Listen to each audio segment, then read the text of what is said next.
შანშიაშვილს და გავიგოთ თუ რა ხდება კალიგრაფიის კონკურსზე. დილამშვიდობის სალომე.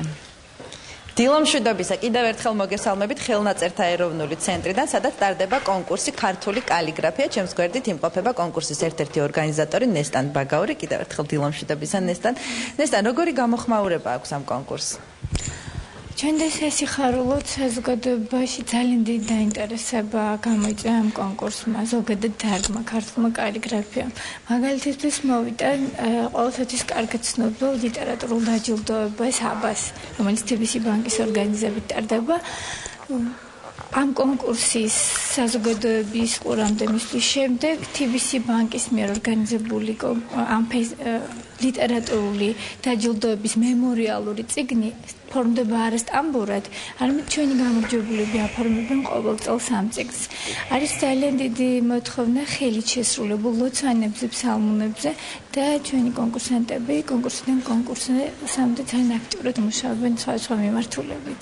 კონკურსის შესახებ უკვე უცხოეთშიც შეიტყვეს და უკვე ჩართულები არიან ემიგრანტები, ხომ? როგორც იცით, ძალიან აქტიურად მონაწილეობენ ისინი უკვე ამ კონკურსში. კონკურსთან აქტიურად თანამშრომლობს დიასპორის საკითხებში სახელმწიფო მინისტრის აპარატი, რომელიც ძალიან გვეხმარება ემიგრაციაში მცხოვრებ ქართველებთან კონტაქტში. ევროპის, აზიის, თითქმის ყველა ქვეყნიდან ყავს ჩვენ კონკურსანტები, ასევე ჩვენი მეზობელი ქვეყნებიდანაც და ძალიან დიდი ინტერესი ოჯახებით არიან ჩართულები ემიგრაციაში მცხოვრები დედა, მამა, სამი შვილი, ზოგჯერ ერთად ზის და წერს და ელოდება მომდევნო ტურს. შემდეგ ჩამოდიან აქ საფხულის განმავლობაში, რომ არდგენს და აესწრონ როგორც კალიგრაფების ძალიან საინტერესო პროცესია. და რაც შეეხება კონკურსის ორგანიზატორებს, ვინ არიან ისინი? კონკურსის ორგანიზატორები არიან საქართველოს განათლებისა და მეცნიერების სამინისტრო, ხელნაწერთა ეროვნული ცენტრი და არასამთავრობო ორგანიზაცია წამიჯგუფი. რა ჯილდოელის გამარჯვებულს ალბათ ყველას გაუჩნდა ლოგიკური კითხვა. ჩვენი კონკურსი არის ისეთი კონკურსი, რომელშიც არის ერთი გამარჯვებული. ყველა ხუთივე საკონკურსო კატეგორიაში არის 3 გამარჯვებულის ადგილი და გარდა ამისა ყავს ხოლმე ნომინანტები საუკეთესო კალიგრაფიისთვის, დეკორისთვის, საუკეთესო ასლისთვის. მთავარი პრიზები დაწესებული აქვს განათლებისა და მეცნიერების სამინისტროს სასკოლო ასაკის კონკურსანტებს შორის პირველ 3 ადგილზე გასული კონკურსანტებისთვის. ეს არის საკმაოდ კარგი ფულადი პრემიები. მეორე ძალიან მრავალფეროვანია ხოლმე ჩვენი დაჯილდოება, ყავს ძალიან ბევრი პარტნიორი სამთავრობო, არასამთავრობო სექტორიდან.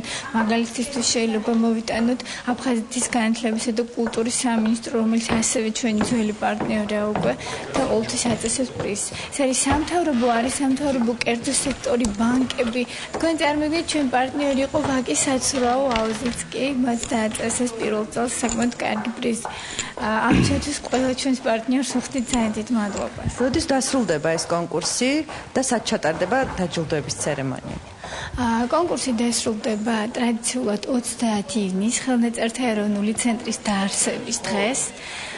ჩვენ დაჯილდოებას და გამოფენას ასე სრულდება ხოლმე მათი ნამუშევრების გამოფენით ვატარებდით ხელნაწერთა ეროვნულ ცენტრში, მაგრამ აღმოჩნდა რომ უკვე ძალიან პატარაა ეს დარბაზი ამ დაჯილდოებისათვის და ჩვენ ვფიქრობთ რომ ეს სიურპრიზი იქნება ალტერნატიულ სივრცეში დაჯილდოებისა და გამოფენის მოწყობა 30 ივნისს.